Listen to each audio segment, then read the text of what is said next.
இந்த புறம்போக்கு இடத்துல பெரிய கடை கட்டி வியாபாரம் பண்றோம். கடை திறந்தாச்சு வாங்க. இந்த இடம் புறம்போக்கு தான். இங்க கடை போட்டு வியாபாரம் பண்றோம்.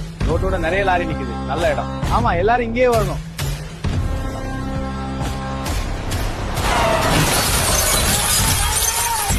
இந்த லாரிகள் எல்லாம் இங்க நிறுத்தி ரோட்ட போக்குவரத்தை நிறுத்திட்டீங்க. எங்க இடம்? நான் புறம்போக்கு இடத்துல தாண்ட கடை வைப்பேன். உன்னால என்ன பண்ண முடியும்? தைரியம். அது என் பிரச்சனை.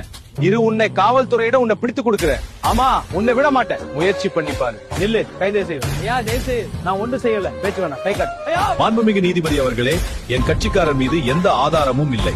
நன்றி ஐயா. உங்கள் சுதந்திரம் தான் முக்கியம். சாதாரண செவுத்துக்காக அச்சு சாவரவனுங்க இந்த உலகத்திலே நாம தான்.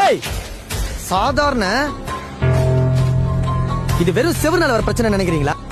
அவ்வளவு பணம் கட்சியில பெரிய ஆளு நேத்துக்கு அந்த செவுத்த பூச்சி தொங்கிக்கிறாரு.